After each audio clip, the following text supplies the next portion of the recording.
For Filipino and other products from Asia, as well as fresh fruits and vegetables, poultry, meats, and seafood, come and visit 88 Supermarket with branches at 4801 Victoria Drive and its new location at 2611 East 49th Avenue in Vancouver. Philippine News Canada is brought to you by Rayford Media Group.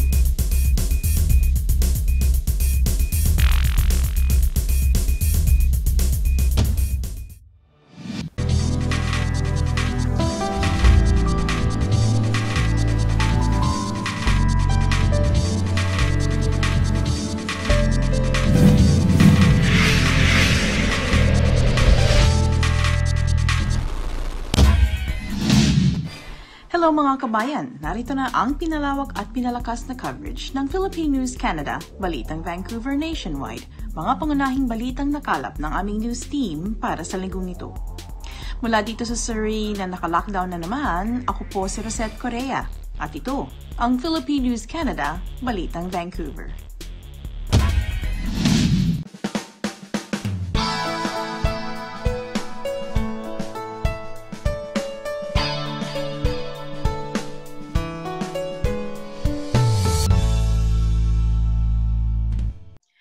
Magandang araw mga kababayan. Kasama natin ngayon dito two of the most important people in the Filipino community. They've done so much work for the community in, as a whole. Please welcome for this one-on-one interview, Pat and Bert Perungao. Hi, good morning. Hello. Hi, good morning. It's so nice for you to be able to take a few minutes of your time of the day. I know you're quite busy, but thank you so much for having this interview with us. Thank you so much for inviting us. Thank you. Okay, well, we've had these hikes. We've had a hike before last year when we went to Coquitlam and we had so many stories. I've known a lot of things about you and Pat and Bert's work within the Filipino community and even outside of the community. But I'd like I'm sure our viewers would like to know a little bit more about Pat and Bert and how you met and how the story began. So who'd like to say their piece? I met Pat when she came to the Philippines in 1974. And I remember that was the Miss Universe pageant. And Pat came there for a visit together with my cousin. And I met her there and that started it all. Mm-hmm. So it was also martial law at that time. And it was martial law during that time. So how did you get into the Philippines, Pat? Was it easy? Was it difficult? Because it was martial law during that time. It wasn't difficult for Balikbayan, and I went with my girlfriend, who was Bert's cousin. Oh. She went home as a Balikbayan. So from Vancouver? From Vancouver, we went to Manila. Mm-hmm, mm-hmm. And so the story goes on from there. So from this union, you have two sons. Yes, yeah, they're in their 30s now. Oh my goodness, you guys don't look like it. You've been working. It's wonderful. You guys don't even look like you have sons in their 30s, but that's fantastic. And so from the Philippines, you got married in the Philippines, or did you get married in Canada? We were pen pals for 7 years, and then Bert came to Canada, and then we got married in Vancouver. Oh my gosh, pen pals! Yeah, there was no email during that time. A lot of young people today can hardly imagine being pen pals. What was it like being pen pals? Actually, it was great because you always, you always look at your mail, except that it will probably take a month before you can get one mail. Not like today, you can look at your email every moment. You can even phone for free now. Before it was long distance. You can phone for free. Before, if you phone Canada, it will be $40. Oh my gosh. Yeah. In the 70s, and the exchange rate during that time was 1:2, was it? Maybe 1:8 during that time. 1:8 during that time. That is a very expensive phone call. So did you have even time to have at least one phone call a year out of that 7 years? I think Pat called me once or twice. That's wonderful. Not a lot of young people know what a pen pal is, right? They don't appreciate appreciate the patience that we have with a snail mail. And so, okay, so after 7 years, Bert comes to Canada, and you get married in Canada. Yeah. Yes. Yeah. How easy was the transition for you, Bert, at that time? It was difficult. 1981, when I came here, I got picked up in the airport, and from the airport, I was brought to Suri. Mm-hmm. And I was wondering, will it be like this, right? It's all farm and everything. During those days, Suri Pressure Highway is all farm. Mm-hmm. And for me to go downtown, they have to drive me to the bus station and then have to wait 40 minutes in the bus station, Suri place, to go downtown to look for a job. So it was a challenge. But now it's easy to go to Suri right now. You just take the SkyTrain, 30 minutes, you will be in Suri. But before, from Suri to downtown, it will take you at least over an hour 15 minutes to go downtown. Wow. And in a bus. On the bus, yes. So, so you and Pat lived in Surrey in the 80s? No, I was staying with my aunt. Oh, I see. Oh, you weren't married yet when you came? No. Oh, I see. I was staying in Cloverdale, actually, which is even farther. Oh, which is even farther. So, your job search at that time, this was the 1980s, you were saying, and I understand that you were a certified public accountant in the Philippines. Was that transition easy? Did you encounter any problems using your credentials from the Philippines at that time? It was all luck, actually. I was looking for a job, and I happened to sit with a woman in a sandwich store, Sandwich Tree, I remember it. And we were talking there. She's very friendly to me, an elderly, not to a middle-aged woman. And he was the wife of the president of the company that I first started. So I got interviewed while we were eating. In the afternoon, when I went home, I got a phone call to start on Monday. As an accountant? Not as an accountant, as an accounting clerk. Oh, just like everybody else. I took the job because I want to have a job. Yes. And yes. I wanna start. Mm-hmm. But after a month, that's when they asked me to help, because no one, I cannot believe it. The company is new, but no one can really do what they are doing, basically heavy reconciliation and all those accounting, but I've done those all. So I fixed the problem and everything with a Filipino guy. And from there, we got promoted and all those kind of things. So did you have that's where my career started. Yeah. Did you have to upgrade your certification? Was it the same as what it is right now, where you have? I was taking courses and everything until I got hired by Coca-Cola. And the problem with that is my job is in the afternoon shift till 10 o'clock at night. And most of my classes is at nighttime. So I have to drop.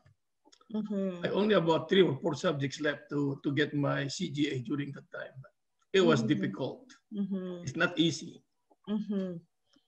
All right. So Pat, during this time that Bert was undergoing all of these new changes, you were part of his life already. Were you already married at that time? Yes, we were married. Mm-hmm. Yeah, and we had kids by then. Oh my goodness. How was that like, raising kids already, and at the same time here your husband is, from the Philippines, struggling to get a job that he was practicing back in the Philippines already for so many years. What was that like? Yeah, it was difficult. Actually, we didn't mention you yet. Aside from having kids, we also have a coffee shop. Oh my gosh. Okay. to run. So after work, I go to coffee shop to serve coffee and sandwiches. No Starbucks yet. No, it was No. tiring. We, Oh. I guess we put ourselves to the limit. Pat was teaching. After work, she goes to the coffee shop because the manager is going to leave at 5. Mm-hmm. Then we continue on till what time?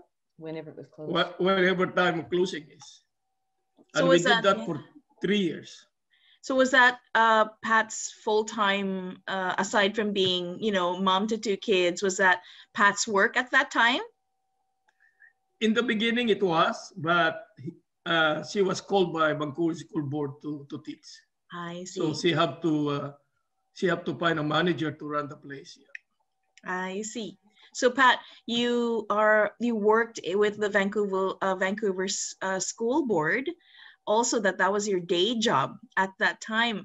What was it like balancing all of these things? I can imagine the chaos, you know, in your life with, you know, supporting the whole family, especially in Bert's pursuit of his studies and all that. What was life like back then in the 80s for a mom? Well, you know, when you're younger, you have more energy and you just do it, right? For one thing. Secondly, Bert's mom was here from the Philippines, Nanay Lagaya, and she was a wonderful blessing to us. Big help. Absolutely. Absolutely. You know, those grandparents, you can never live without them. I remember my mom, I remember my mom being here as well when my youngest was born, and she was still a baby, and you know, we were just starting off here in Canada as well, and we didn't know what to do, and we couldn't have done it without her. So when did your involvement in the community begin? Like we were talking about how chaotic life was, you know, with two young children and all the work that you have to pursue, and your careers that you have to pursue. When did your involvement in the community become solidified and really it was really something that you wanted to do? Well, when we sold the business, finally, in 1987, I started volunteering with a group of young Filipinos. Ray Portalesa is one of them. Mm-hmm. That's how I met Ray when we volunteer in downtown, the Plaza of Nations, where we normally do the Independence Day celebration. For Filipino and other products from Asia, as well as fresh fruits and vegetables, poultry, meats, and seafood, come and visit 88 Supermarket with branches at 4801 Victoria Drive and its new location at 2611 East 49th Avenue in Vancouver. And what were the projects back then and how many Filipinos were here already at that time? Can you remember? Maybe it's about during that time 60 to 60,000 maybe to 70,000, because right now we are about 120,000, like a little bit more. So twice. Yeah, from there I met some Filipino leaders slowly, and of course I met Tatay Bindanyo during those time, and other leaders, and get involved in some of your projects. I did not have a chance to join the executive group during those times because I am really too busy at work. I just do volunteer if they need me, I'm there. Mm-hmm. That's what it is. But in the early 20s, there's lots of other organizations that was formed. I was helping them strengthen their organization or association by telling them how to do their accounting and bookkeeping, how important it is to have that kind of system in your organization, because without that, that's when the infighting starts. Mm-hmm. And then in early 2000, that's when I joined the PICPA Vancouver. Mm-hmm. I met Marisa Bilardi, who is the founder, mm-hmm. and after her term, I became the president for 2 years, mm-hmm. And since then I'm still there. 18 years after. So what is? Can you give us can you tell us a little bit more about PICPA? What is PICPA, and who are the members? Yeah, PICPA Vancouver is an organization of Filipino certified public accountants who immigrated here in Canada. As a result of, if we want to enroll, they put us second level, which is not really acceptable because, we have experience. And when Marisa Velarde founded PICPA, the vision is to lobby to CJA office about our status. It took us 8 years, but we succeeded. And all of a sudden, they told us that, well, it looks like, this is a good organization. So what they did, they promoted lots of students. As long as you're a member of PICPA Vancouver and you get a certificate of good standing, then you're up there. Few more subjects, you're done. Yeah, and that is as a result of us bringing the PICPA International Convention here way back in early 2000. We invited them, and they saw how the Filipino accountants around the world support. They came here. They attended it from Saudi Arabia, New York, Las Vegas. Yeah, that's where they noticed us. And the best thing, 6 years ago, when Filipino accountants, Shailene Caparas, placed sixth place in the uniform exam. And the number one is also a Filipino from Surrey. Wow. I think you guys covered him. He was born here though, but he did top the uniform exam for accountants in Canada. In Canada. Wow, that is amazing.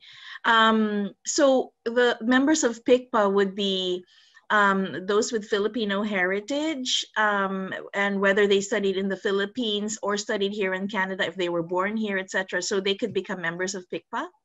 The PICPA is originally just for Filipino accountants in the Philippines.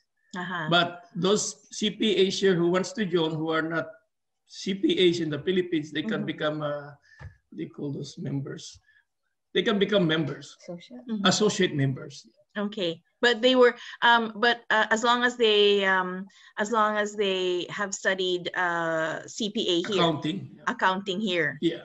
Oh, okay, that's amazing. And we give lots of seminars. Starting next month, we're gonna have 5 consecutive professional development seminars. That is fantastic. May, I guess, yeah, April, May, June, July, August. Yeah. Oh, I see. That is fantastic. I know that there, in the Philippines, it's not, I wouldn't say it's common, but I know growing up, when people say, oh, what are you going to do? What do you want to be? And people would say, oh, I want to be a CPA. A lot of, a lot of people are very interested, in the Philippines at least, are interested in that career. And so putting up an organization like PICPA is really important for the community, because it really encourages those who do practice the profession to be in an organization, which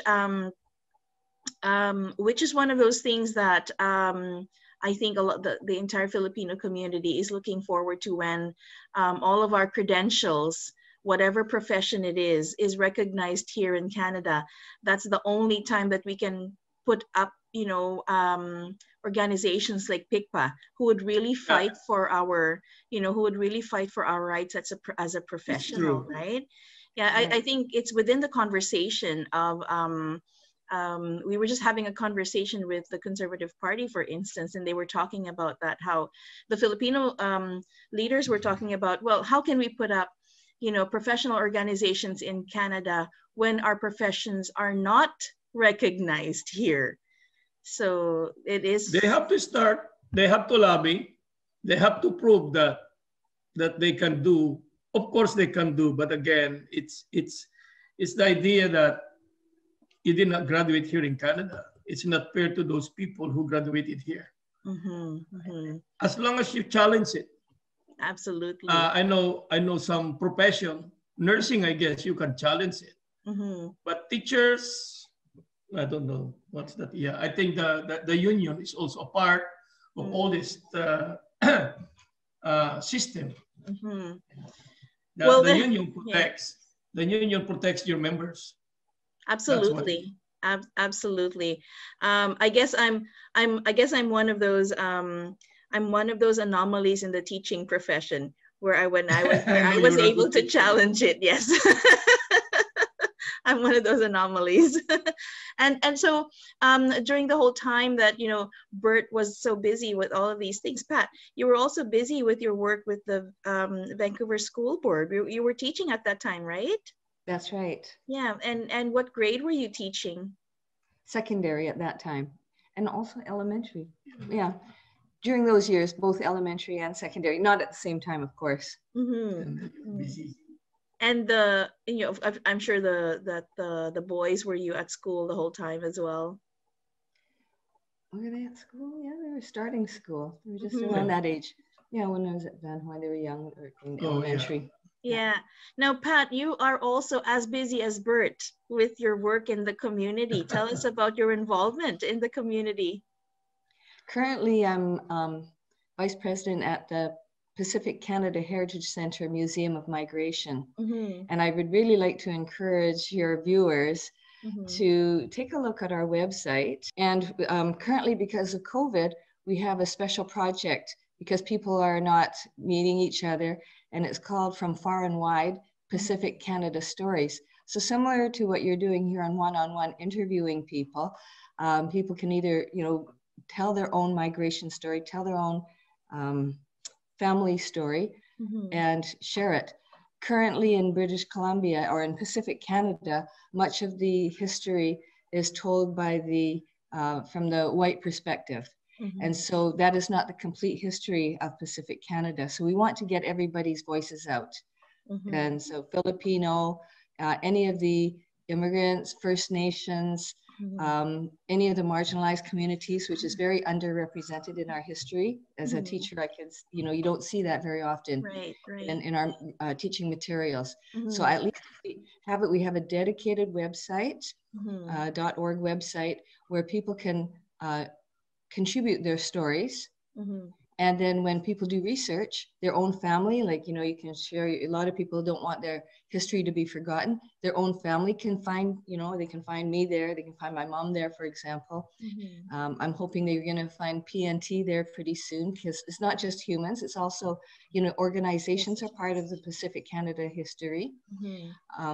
So hopefully they will contribute their stories on video, just short, like, you know, under 10 minutes. Then people can research it. If I'm researching about Filipino Canadians, oh, there's a story about Rosette. She's a teacher. Oh, Bert, accounting. These are Filipino immigrants, and they're not all, you know, what stereotype we think of as Filipino people here in the Pacific Canada. So I think that's a great thing that people can do while they're kind of self-isolating. Or, for example, here we're having an interview, but we're not seeing each other. So that's something we can do during our, you know, isolation. Yeah, that's fantastic. It's actually the first time that I've heard about it. So that's why when I was reading the text that you sent me, I was wondering, you know, why not? Why wouldn't we not share our stories? Especially that a lot of us are, you know, first generation or 1.5, and, you know, the generations who will follow us will need to know what their roots are. And that's what my next question to the both of you is: how important are our roots? How important will they be to our children and the next generation? Why is it important for us to why is it important for us to cement, to make a very good foundation of our roots here in Canada? You know, it's really complex for kids that are growing up here. You know, I'm Filipino at home. I'm not so Filipino at school. I'm not so Filipino in the community. Who am I? It's self-identity. And it's really important for people to have a positive self-identity. You know, you can contribute more if you have a positive self-identity. So you have to have support from the home, and you have to have support from the community. And sometimes that's not forthcoming. So, you know, if you have a strength from within, whatever you find your strength, then you can contribute to the community. So part of our strength is our language. That's how we communicate. So you learn your Filipino language or whatever your heritage language is, and you also learn English. Some people are resistant to learning their own language, but you know, you can't control that. You just try to encourage it, and you try to do it lovingly. You try to encourage it. And so the food, the music, the tangible parts of the, you know, the culture, the intangible parts of the culture, those are all important, and they become part of your self-identity. You can also integrate the Canadian part, the Pacific Canada. I mean, we're all in this together. You know, wherever we live, that is our home. If we're living in Manila, that is our home. If we're living in Pacific Canada, this is our home. And we can integrate these as long as we feel, you know, a strong self-identity. I think so. And, you know, encouraging the kids to, you know, visit the Philippines or visit their homeland, that helps to develop a strong self-identity. They understand where they come from, where their lineage is. And even to work, one of our sons worked in China, and, you know, when he came back, he had a better idea of what it might mean to be part Chinese, for example. That is so true. I totally understand the need for our children. Well, thank you so much, Bert and Pat, for taking this time to talk with us about the things that you do for the community. God bless you, the work that you do, and all that you do for the community at large. And you also. Thank you. This is a great project that you're working on. Thank you. Thanks, Rosette. At dito na naman nagtatapos ang balita namin para sa linggong ito. Kung kayo may mga komento, mga issue o balitang nais niyong ibahagi sa aming programa, ang PNC ay bukas para sa inyong lahat. Mag-email lamang po sa balitangvancouver@gmail.com o tumawag sa 604-588-6397. Mula dito sa Surrey, nag-iingat. Ako po si Rosette Correa. At ito, ang Philippine News Canada, Balitang Vancouver.